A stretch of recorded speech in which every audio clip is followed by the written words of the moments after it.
This obviously isn't an issue that affects my constituencies much.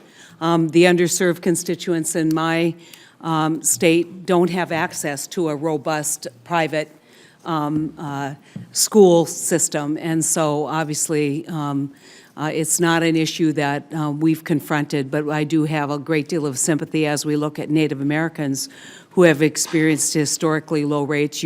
You all have talked about dropout rates. The lowest dropout rates in the country are among Native American students, especially those in Indian country. And so I share a lot of this passion, and I share a lot of the concern that we have about making sure all of our schools function, that all of our schools are utilizing their resources to do the right thing for the children of America. We continue to be very challenged in public education, but one of the concerns that I have is we have just gone through a rewrite of No Child Left Behind in the United States Senate. And in that rewrite, we were reminded consistently by Senator Lamar Alexander that we are not the National School Board. We are not the National School Board. This is something that should be left to local choice. This is something that local entities should make up their mind. And I'm always troubled in a overarching system with interference of Congress in local options and local decisions. You know, recognizing we can't segregate or separate that relationship very easily, but I think we can be mindful and respectful.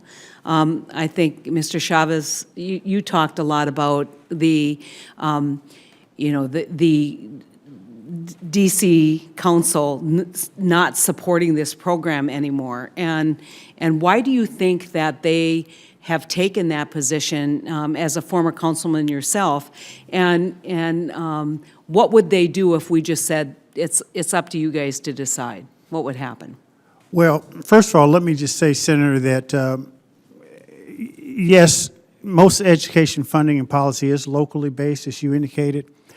But it's clear, and Senator Booker alluded to this, that the district and the federal government has a special and unique relationship. Yeah.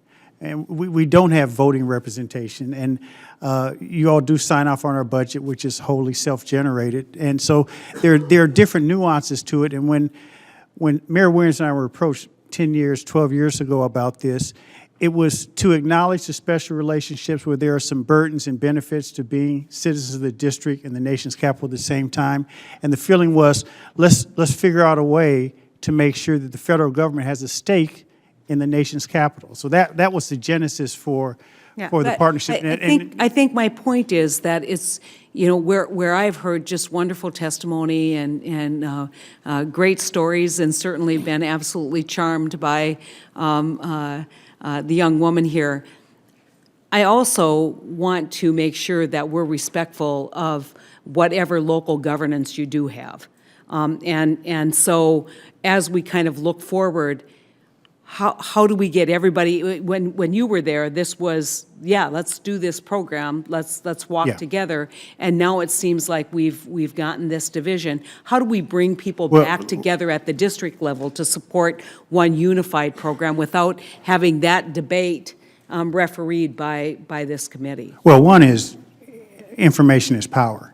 I think that even in talking to some of the folks who signed the letter, they didn't realize, for instance, it was a three-sector strategy. So if you get rid of the scholarship amount, you will get rid of the money that goes to DC public schools and DC public charter schools. I think that you have newer members who don't understand the history, and we're told by some activists who are against the program that this is a voucher program exclusively. They didn't understand all of that. Mm-hmm. And if you also pay close attention, you'll notice that the mayor and chairman of the council did not sign the letter.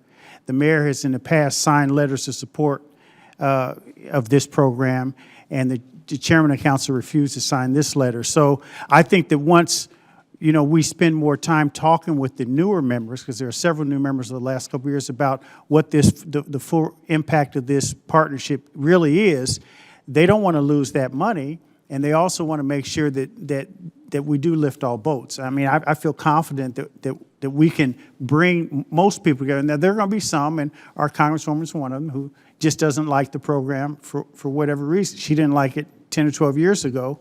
She didn't like it when the majority of the council signed the letter a couple years ago. So now with the new members, we just have our work to do to educate people. And I think that's a critical piece, because I was encouraged when Senator Booker talked about how the delegate was actually working with his office to improve it. I think we all believe that there should be higher levels of accountability. We believe that there should be review of the GAO report, but ultimately, what I'm looking for is some kind of broader consensus within the DC community, whether it is the school board or the council, asking us for what they need rather than us telling them what to do.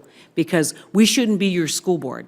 Your community should be your school board, and your school district should be your school board.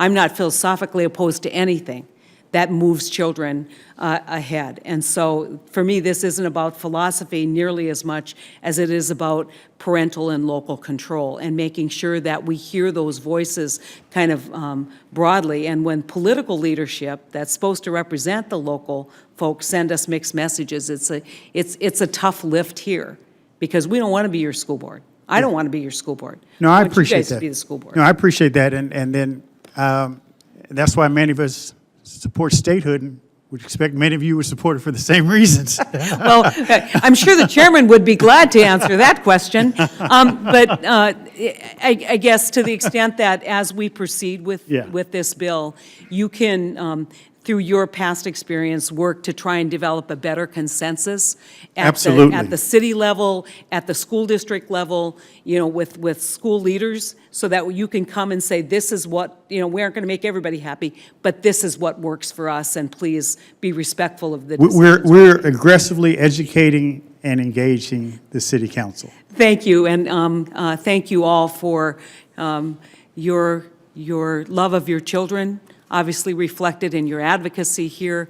Your amazing testimony, Beth. I was moved by all the work that you're doing. Obviously, we think that you might be president someday, and it is important that we still have kind of an academic look back, because anyone can come up with a feel-good story, but we need to have a broader perspective. And so I look forward to working with the DC School District.